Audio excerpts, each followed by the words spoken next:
Tayo minsang pumipigil sa atin kung ba't hindi tayo nagtatagumpay. It could be your attitude.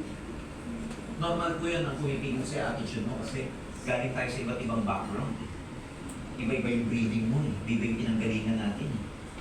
Iba-iba yung make-up natin, iba-iba yung genetic make-up natin, iba-iba yung family upbringing, iba-iba yung environment natin. Tapos pinagsama-sama tayo sa isang environment, aim global. 21 years mo ng ugali yan, tapos dinala ka dito, ang dala-dala mo, yung 21 years mong ugali. Hindi ka naman basta-basta magbabago dito, na bukas, sinabi dito, maging masipag ka. Dati ka ng 21 years naman. Magbabago ka ba overnight? Hindi. 21 years old ka ngayon, 21 years old na apakatigas ng ulo mo. Dumating ka dito, lalambot ba agad? Hindi. 21 years kang mahihain, pagdating mo dito, makapalagad ang mukha mo. Hindi. So, iba-iba, but this is an environment where you can change, you can improve, you can develop, pabilisang magbago dito. Ang mabilis nagtatagumpay, yung mabilis magbago. Bakit sir kailangan magbago? Siyempre, meron kang mga kailangan i-improve sa'yo. Number one, yung character mo. Kailangan mag-improve. Kailangan yung character mo align sa success. Diba? Ano ba yung mga character na dapat align sa success? Malaki sa loob mo, masipag ka, positive ka, huwag ka madrama, hindi ka dapat emotional, hindi ka dapat sensitive. Ano yung sensitive? Masabihan lang ng upline, ayoko na. Nagkukwit na. Madrama, tamad, nagsasayang ng oras, ang pangit ng habit mo, mas tinitignan mo pa yung buhay ng ibang tao kaysa nag-online ka for your prospects. So a lot of things have to change before you become successful. Before, dati kang mahiyain, kailangan mawala. Dati hindi ka matyaga, kailangan maging matyaga. Dati mali na loob, kailangan maging malakas sa loob. Ang daming kailangan baguhin para ma-align ka sa success. Kasi yung success, kailangan naka-align ka. Hindi pwedeng gusto mo maging successful, pero yung ugali mo, hindi pang successful. Gusto mo ang kita pang leader, pero hindi ka leader. Gusto mo ang kita pang malakasan, pero yung ugali mo pang mahinaan. Kailangan align. Kaya minsan matagal ang success, hindi dahil mahirap ang marketing plan, o mahal ang product, o kaya ang hirap magbenta, o ang hirap mag-recruit. Kaya tumatagal, kasi ang tagal mong ma-align yung sarili mo for success. So it's just a matter of alignment. So you just need to really improve. Sabi mo, improve. Improve. Again, dapat ang kilos mo pang malakasan, pang success. Pang papasa. Hindi yung pang babagsak. Sir, ano ba yung mga ugaling pang papasa? You can see from a lot of successful people here, they are humble, meron good learning attitude.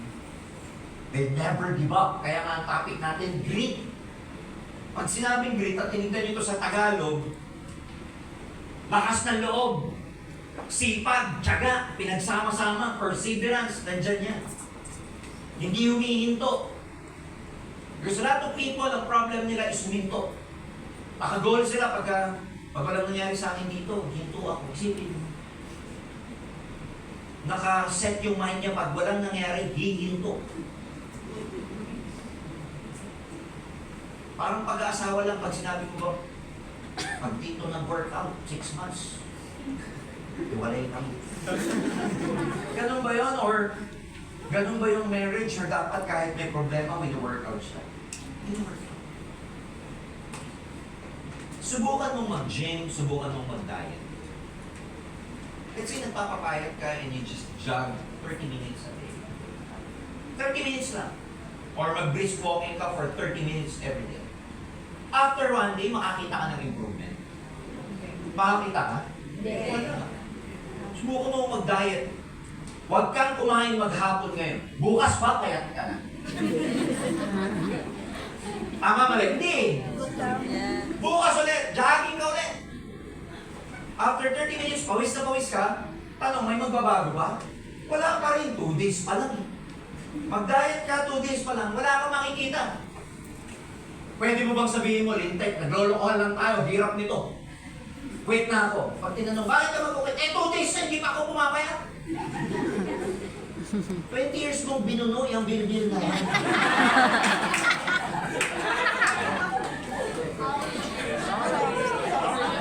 Clear? Yung bil-bil, i-example mo paghihirap. 20 years kang poor. 20 years kang walang pera. 20 years kang walang savings. 20 years kang, let's say, deplete lagi ang income mo. 20 years kang may utang. Nag-aim global ka, do you think after 2 months, mayaman ka na? So yung example kong bilbil, parang hirap yun, parang kawalan ng pera. Na hindi basta-basta magbabago yung sitwasyon mo after 2 days, 3 days.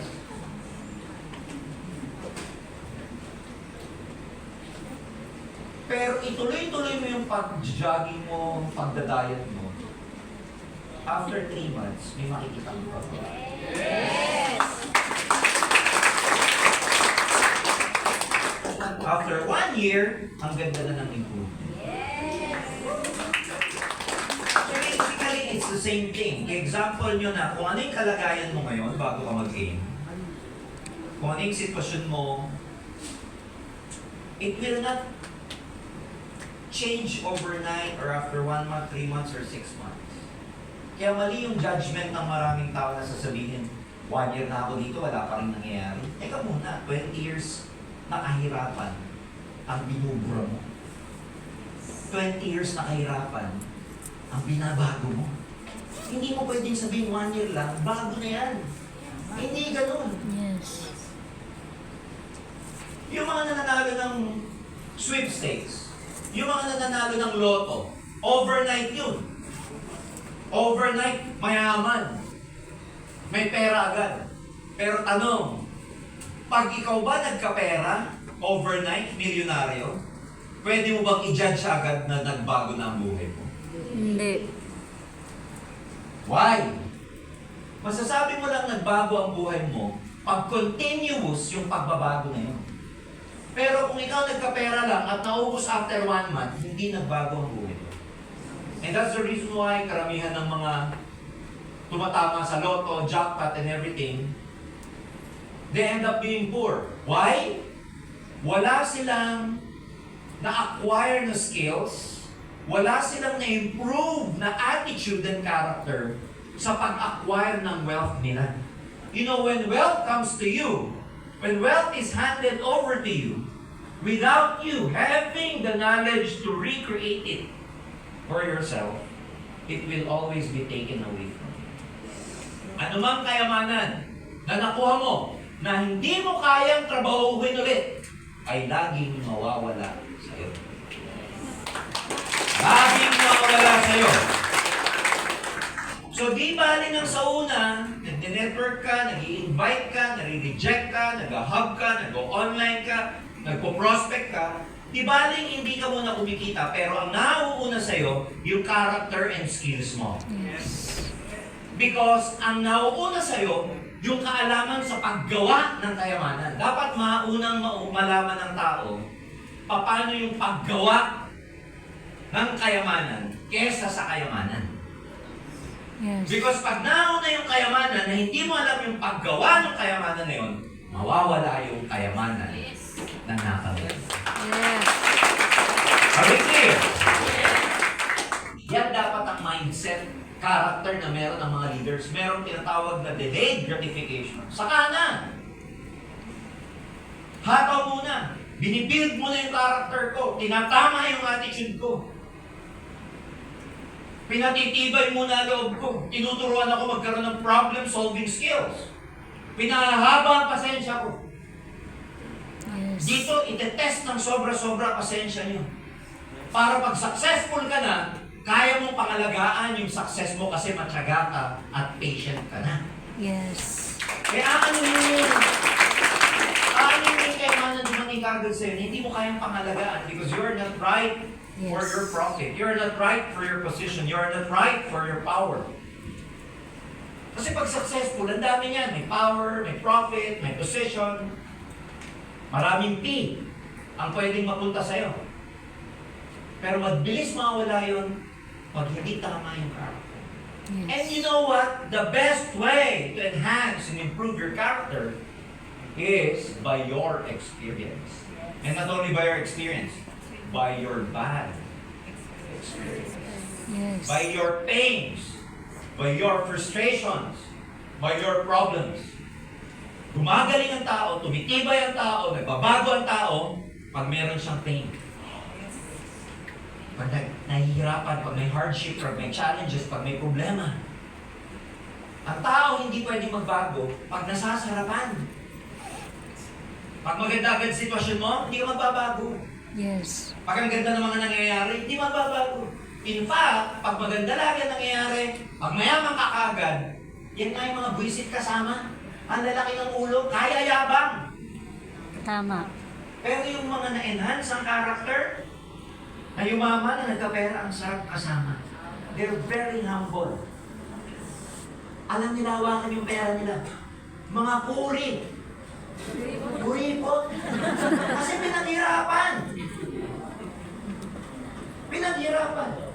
Alam nila sa nila ilalagay. Marunong tumanaw ng loob. Mababait. Madadasalin. Alam mo kung bakit? Kasi nung puno-puno ng problema at lugmok na lugmok, natutong magdasal. Pag maganda ang nangyayari sa'yo, maganda ang buhay mo, matututo ka ba magdasal? Hindi. Kaya naman natututong magdasal, kahit sa jeep nagdadasal ka, pag puno-puno ka ng problema. Tama. Pag ang dami mong challenges, dasal ka ng dasal. Kaya binibigyan ka ng maraming problema ngayon, para maging madasalin ka. Dahil nakakaalala ka lang pagka may problema ka. So by the time you become successful, then dasal. By the time you become successful, it becomes a habit. Madasal. Yes. Clear? Yes. Kaya the truth is, pag tinignan mo yung mga mahihirap, yung mga bagay na nagpapahirap sa'yo, pag tinignan mo yung mga bad, quote-unquote, in the long run, hindi pala siya bad. Bad lang siya, pero in the long run, good pala siya kasi nagbigay ng kabutihan, kagandahan, kasaganahan sa iyo. So, what you may perceive as bad is actually good. Kaya pag may bad experience ka, na-reject ka, nalagasan ka, bumabain ka mo, pain na, naging bato ka, nasulot pa, nag-quit yung kaisa-isa mo ng downline, wala pa nga kabangga, nawala na. Isip, ang tagal mo hintay. Nagbibilang ka na sa gabi. Paano hindi pag-follow up mo? Sabi sa'yo, who you? Get your point? Yes. Whatever bad experience that you may have right now, in the long run, lagi mong sasabihin sa sarili mo, this is something. Yes. Kasi yung nangyayari ngayon, may kadugtong yan na mangyayari sa future na hindi mo pa alam. Kaya huwag ka maging judgmental. Huwag mong i-judge yung sitwasyon mo ngayon because hindi mo alam na ang kadugtong niya maganda in the future. Alam mo, kahit bilangin nyo sa experience ng buhay nyo po ngayon, ilang bad experience, kahit nung hindi pa kayo nag-EC or AIM Global or OBI, nung ordinaryo ka pa, kasi pag nag-AIM Global ka, nag-EC, OBI ka, nagiging extraordinary tayo. Nung ordinaryong mamamayan ka pa, just recall in your mind, in your heart, may naging problema ka ba? Nakakala mong problema, pero in the long run, napaganda ka. May ganyan kayo, wala? Meron. May ganyan kayo, wala? Yes! So, totoo yung wisdom na kahit hindi maganda yung nangyayari sa inyo ngayon, huwag nyo i-judge kasi may magandang kalugtong na in the future. Yes. Ang daming ganun eh. Halimbawa, broken heart. Nag-break kayo. Mamatay-matay ka. Sa ligo na hindi kumakain. Isang ligo ka hindi naliligo. Nung tinatanong ka, di ba nanay, ano nangyari sa'yo? Hindi ko alam nanay, nag-break kami. O ano kaya? Mamamatay ako. Ano yan? Oxygen mo, mamamatay ka. Pero yung broken-heartedness mo, you're being broken, led you to meet someone else who is far better than your friends. Yes. May ganun ba? Hindi ka natanggap sa ganitong trabaho. Bokya ka sa interview. Dahil nabokya ka rito, nagpa-interview ka sa iba na mas maganda pala kaysa dun sa dapat napapasukan. Pero nung nabokya ka, gusto mo nang mamatay. May mga ganun ba tayong experiences? So every time na nakaka-experience ka ng something bad that you may perceive as bad while you are doing your business, lagi niyong iisipin yung magandang purpose. Hindi mo alam because only God knows. Eh, hindi ka naman ng Diyos. Yung consciousness mo is different from God's consciousness. So who are you to judge what's Yes. gonna happen to you? Well, no, right? Kaya nga daw yung mga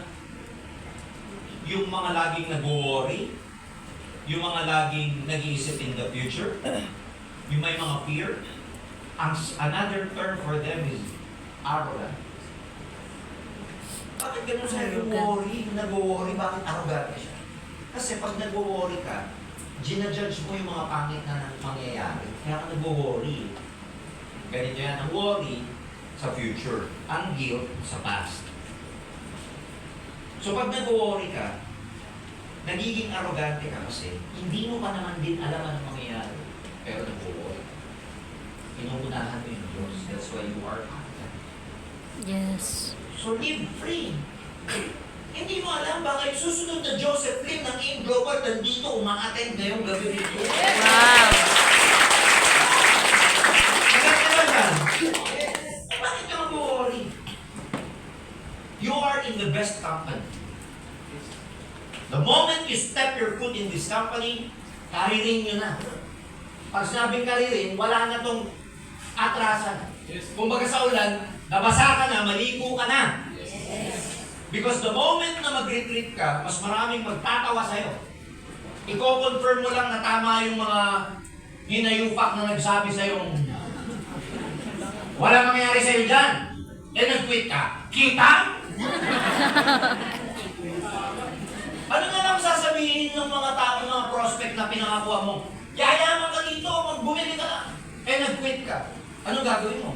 Block ko na siya sa Facebook. Napapahiya ako. You know what I'm saying? Yes. Pangatawanan nyo yung decision nyo na nandito kayo. Yes. Because ulitin ko, after 18 years, ang dami pang mangyayari dito sa AIM Global. Bakit nyo kailangan seryosohin? Bakit nyo kailangan ibigay ang best ninyo? We are just getting started. Ang daming gumagraduate sa HOF or the Hall of Fame. Sooner or later, yung mga matatagal na sa top 1, top 2, top 3 Hall of Fame niya mga yan, bakit kami nagpapagraduate ng 1, 2, and 3, and 4, and 5 para maging HOF? Para nadadagdagan yung top 20 para lahat ng tao may pagkakataong mag-number 1. Bakit nyo kailangan karirin? 18 years in the industry. In more than 54 countries all over the world. Wala nga tayong opisina, may distributor tayo. Sino man tayo ng anniversary dito? Mamarigina. May nakita kayong mapuputi sa harap? Yes. Galing Africa? May nakita kayo? Yes. Alam niyo ba saan galing bansa yun? Nigeria. Ha? No? No? Africa. Galing yung grupo na yon sa Burkina Faso. Burkina Faso, katabi po yan ng Ivory Coast, malapit din sa Nigeria. Pero ang salita nila, French. Wow. Burkina Faso. May opisina ba tayo sa Burkina Faso? Wala. Ang alam yung opisina, Nigeria, Uganda, Togo, Cameroon, Ivory Coast, Uganda, Kenya, Tanzania, Zambia, DRC. Burkina Faso wala. Nasa ibang bansa, kumukuha ng produkto yun sa Ivory Coast. Bibili ng produkto doon, babalik ng Burkina Faso. Yung pinaka-leader nila, sila nagambag para magkaroon sila ng mga opisina. Pero walang opisina ang AIM Global. Opisina ng distributor ang meron. Wow. Lumalaki na sila, wala silang office. Walang matinong payout. Ang payout nila, kinukuha pa nila sa Ivory Coast. Kasi doon nila ang codes eh. Walang encashment sa Burkina Faso. Walang registered product. Kolorum. Pero nakakapagpalaki ng grupo. Okay. Hindi lang yun. Yung pinaka-leader doon si Sofia, down ni Mayor Steve, is a global ambassador. Ang dami nating global ambassador doon, ang dami nating GE, ang dami nating GA, ang dami nating prime position. Walang opisina ang in-global doon. Walang branch. Bibili ng product, babiyahe pa papuntang Ivory Coast. Babalik na Burkina Faso. Pero pinagpaparegister na kami ng products niya. Ang point ko, lumalaki na sila ng walang opisina. Walang registered products, walang official bank. How much more ako? Ang ganda-ganda ng opisina ng Englobe. Meron pa kayong JV project, meron pa kayong sarili yung opisina. Just imagine this. Gaano kahirap ang palaki ng network na wala kang official office. And yet, ang dami natin MC. There must be something in this business kung bakit pwedeng mangyari. Wala pang nakakagawang ganung company in global. Bakit wala nakakagawang ganung company? Yung ibang mga kumpanya, ang gaganda ng opisina, walang tao. Tayo, nauuna ang tao bago pumasok ang opisina ng in-global. Ganon tayo sa maraming bansa. Yung Uganda, nagsimula magkaroon ng office sa Uganda kasi yung pinaka-apply nila sa Nigeria, lumilipad ng Uganda. Nag-open ng linya sa Uganda. Eh, hindi pa kami registered. Ano ginawa ni Michael Adiem? Kumuha ng maliit na office, tinuturahan ng kulay green para kulay in-global. Nagagaling ang mga products, global packages, everything, galing sa Nigeria, dinadala sa Uganda. Sa Uganda, pag may pay-in, kukunin niyo yung pera, ibabalik sa Nigeria, ipabibili ng product. 2 taon na pa ganyan-ganyan si Adeyemi. Dumating sa panahon, ang dami na nilang tao, nag-selfie, nag-video, tapos pinag-send sa mga board of directors. Dr. Ed, you have to open the office here. Tulog namin, ikaw nagbukas-bukas na kung network mo dyan, tapos ngayon, bubulabugi mo kami.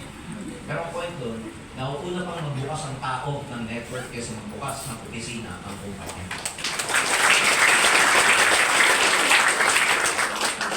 Ganon ka-stable yung marketing plan, ganon kalakas ang kapil, ganon kadaling kumita. Na kahit walang official branch, pwede kumita ang mga tao. Na kahit walang official registered products, pwede kumita tao. After 2 years, nagbukas kami sa Uganda. Sayang naman taga-Uganda, laki ng grupo. Yung pinaka-apply sa Uganda, nagpunta ng Kenya. Walang opisina sa Kenya. Kumuha ng maliit na training center nila. Pininturahan ng kulay green para magmukhang in-global. Pabalik-balik siya Uganda, Kenya. May magre-register, babalik ng Uganda. Ganon. After 2 years, dumami sila. Selfie, video, bibidyoan niya yung leader niya. Oh, Ted Doc Ed, dito na. Sabi niya nasa video, Doc Ed, please open the office here, Doc Ed. Ang dami na naman nila. Bago kami magbukas ng opisina, libo na ang distributor ng in-global. Ganun din sa Tanzania, ganun din sa Zambia, ganun din sa DRC. Ngayon ilang bansa ang nambubulabog sa amin. Sabay-sabay. Malawi, Botswana, South Africa. Sabay-sabay kasi ang dami na nila doon. Wala pang office. Pwede lang pigilan eh. Hintayin nyo naman kami. Lagi kayo nauuna. Please eh. It's joke only. But what I'm saying is, ganun ka distributor friendly, ka pro distributor, yung marketing plan, yung products, that you can practically expand your business everywhere. Kahit wala mo. Ang daming MLM company, ang gaganda ng opisina. Ang lalaki. Ang gaganda ng logo. Nauna sa Africa. Walang tao. Nilalangaw. Tayo walang opisina. Puro tao. Nagmamakawa. Buksan nyo na kami ng opisina rito. You get the point? Yes. Between that, yung unang kumpanya na maganda, may logo, social tignan, pero nilalangaw, versus AIM Global. Because so aggressive yung mga tao, they open everywhere. Ano yung pipiliin nyo? Yung may opisina na walang tao? O puro tao? Paparating pa lang ang opisina. That's why you are in the right company. Sabihin sa akin, mga pinag-uusapan natin, hindi ito alam ng ibang tao, tayo na nakakala. Nagsisimula pa lang tayo. Ang dami-dami nating distributors all over the world. Like what? Yung mga OFW na nakakausap nyo probably. Ngayon, meron kami bisita galing sa Europe, si Marie Bontilao at si Lynn, mga leaders natin sa Spain. Nagbakasyon dito. Hindi kinukuha ang cheque. Iniipon pagbakasyon dito. Buon na nakuha nila yung cheque nila. Pinambibili nila ng property, yung mga cheque nila pag iniipon nila rin. Nagbakasyon sa Palawan kasi sabi ko sa kayo galing meeting nyo. Palawan sir, next week, Boracay naman kami. Paano yung may nahirapan ka for 1 year? Pag uwi mo naman dito, nasa mga gagandang beach ka dito sa Pilipinas. Wow. Diba? Yung mga taga-Europe na yun, umuwi dito para magbakasyon sa Boracay. Ikaw nasa Pilipinas lang. Kailan ka pupunta sa Boracay?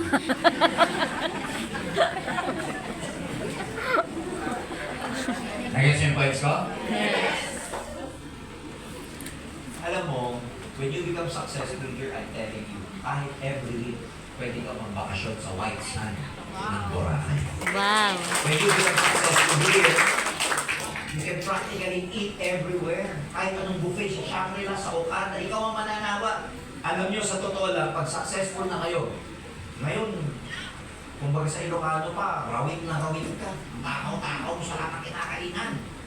When you become successful and you become abundant, lahat ng kakainan mo, masusubukan mo, mananawa ka rin, babalik ka rin sa fishbowl, sa top niya eh. Babalik. Totoo yan. Akala mo lang masarap. Pero pag nag-i-steak ka na, pag lagi ka na kumakain sa mga yan, ang gusto mo yung dati mong kinakainan sa karinderya. Ano yun? Nasubukan niyo ba kumain sa karinderya? Yes! Pag umuulan, di ba? Meron ka sabaw? Umuulan?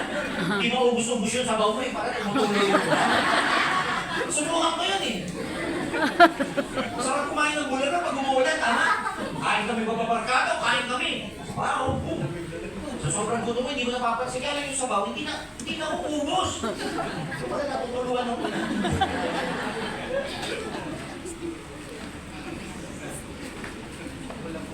Galingan niyo dito na ibaon niyo yung sarili niyo kasi ang daming magandang bagay na nanihintay sa inyo sa kumpanya. Hindi yung sa kung saan-saan. Tsagayin niyo lang. Mahirap kung mahirap, pero tsagayin niyo lang. Baguhin niyo na yung ano niyo, yung kwento niyo. The first way to change your life is to change your narrative. Baguhin niyo na yung mahirap lang kami. Hindi ako makapag-aral eh. Okay lang kilala ko eh. Mahirap ng buhay. Alam mo, gusto mong baguhin ng buhay mo, huwag ka nang, don't talk about your past. Yes. Stop romancing your past. Niro-romansa mo pa yung nakaraan mo eh. Mahirap ka na nga, niro-romansa mo pa. Do you get me? Yes. Broken family kami eh. Iniwan ako ng tatay ko, iniwan ako ng boyfriend ko eh. 19 years old pa lang, nabuntis ako eh, kaya ang hirap ng buhay. Change your story to change your life. Yes. Tama. Tapusin mo na yung cycle na yun. Tama na, pinipredict mo yung future mo lagi eh. Kaya tingnan mo, yung linya, hindi nagbabago. Yung generation, hindi nagbabago because we always have the same story. So to change your life, change your narrative. Stop romancing with your past. Andito ka na, ang narrative mo lagi, magbabago po eh. Pumunta Yes. sa panis. Mag-eat all you can kami lagi. Yung kinukwento mo, pero lagi tayo gutom eh. Ngayon lang yan. Ngayon lang yan. Magsha-shopping tayo sa mga mamahal eh. Tawa niyo yung ibig sabihin? Yes! Talk about your dreams. Talk about your fantasy. Talk about what you want. Talk about the things that you want in your life. Talk about prosperity. Tama na yung Yung kwento mong mahirap, dukha, tama na yung drama. Huwag mo niya kinukwento yun. Kahit kayo mag-downline, mag-apply, huwag kayong mag-trauma bonding. Kasi minsan ang bonding nyo, drama bonding eh. Ay, ang hirap talaga lang buhay, akin. Hirap na naman tayo mga sahay, mag-uwan mo din na. Stop it! Gets niyo ako? Yes! Stop it! Ang successful na tao, ang gusto maging successful tao, lagi siya positive. Yes. And ikaw, may right kang sabihin sa crossline mo, sa kagrupo mo dito sa UP, but if they're starting to talk about negatively, Hapako. applying ups, change tayo ng kwento. Change tayo. Ay, kwento ng ano. Na-injure ka, pagdating mo dito, huwag mo na ikwento. Huwag yung, hirap, na-injure na naman ako. O kaya, nag-online ka, na-join sa iba, ganun talaga. Nasunod, ganun talaga. Kailangan maramdaman mo yan. Pain na, naging bato pa, ganun talaga. Mga paasa, buwiset, ganun talaga. Huwag mo na ikwento, ang daming paasa sa buhay. Pag naghahanap at hindi ka umihinto, makakatagpo ka rin na talagang para sa'yo.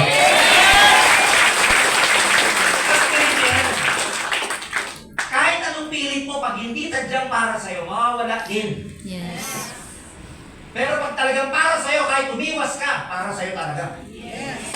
May para sa'yo, huwag kang mag-alala. Huwag kang mag-alala, huwag kang mag-worry, huwag kang mag-compare and everything. Grit! Tsaga lang! Hataw lang! Walang nangyayari, parang nagbibuild ka lang ng muscle niya, parang ka nag-bicep lang. 1 month na, wala pa rin nangyayari, ganun talaga. Pwede mo ba sabihin, dahil 1 month, wala nangyayari, tigil ka na? Hindi. Pero 1 year ka nagbubuhat, kasi ito lang ginagalaw mo, mas malaki na kami. Nag-gets nyo dyan? Yes! Same principle lang. Same principle lang yan dito.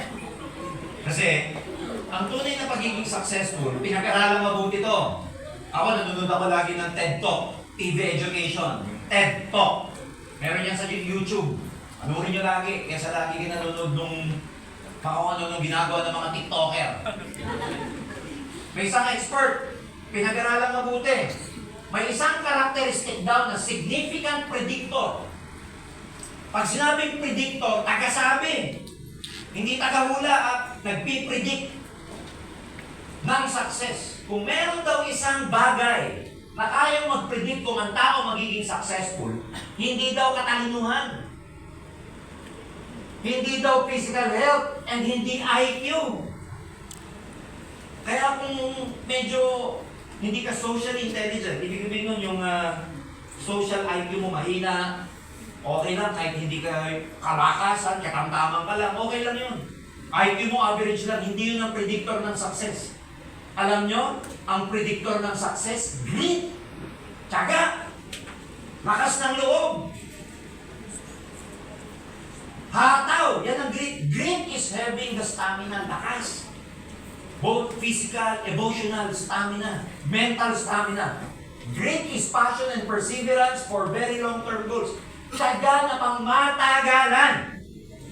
Yes. Hindi pwedeng tiyaga na pang short period of time.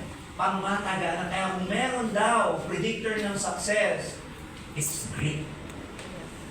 Kaya alam mo rin sa sarili mo, kung ikaw yung taong matyaga, malakas ang loob, at hindi basta-basta nag-give up, it's just a matter of time. Sigurado ako magiging successful ka rin. Sigurado may yaman ka. Naalala niyo yung pinag-usapan natin kanina, galaw pa lang, alam mo na. Kaya kung may tamang galaw, dapat matyaga ka. Dapat matigas ang ulo mo sa magandang paraan. You have to be stubborn for success. Kaya yung ibang tao na matigas ang ulo, pag nagamit mo ng tama yung pagiging matigas ng ulo mo, magiging successful ka din. Sir, paano nagiging maganda yung tigas ng ulo? Ang tigas ng ulo mo. Quit na nga ng quit. Wala na nangyayari sa'yo. Ayaw mo pa rin mag-quit. Di ba? Ang tigas ng ulo mo. Clear? Yes. Gamitin nyo ng tama yung tigas ng ulo. Ang tigas ng ulo mong mag-quit. Pinag-quit ka na ng tadhana. Ayaw mo pa rin. Kasi matigas ang ulo mo sa magandang paraan. Kaya pag uwi nyo mamayang gabi, Sabihin nyo sa nanay nyo, Nanay! Maganda pala, mali pala kayo! Maganda pala, matigas ang ulo! Nagets nyo? Yes! May turo kanina, nanay! Sabi, grit! Ha? Hello? Di ba grit yun? Gamitin yung tama yung pagiging matigas ng ulo. You have to be so stubborn.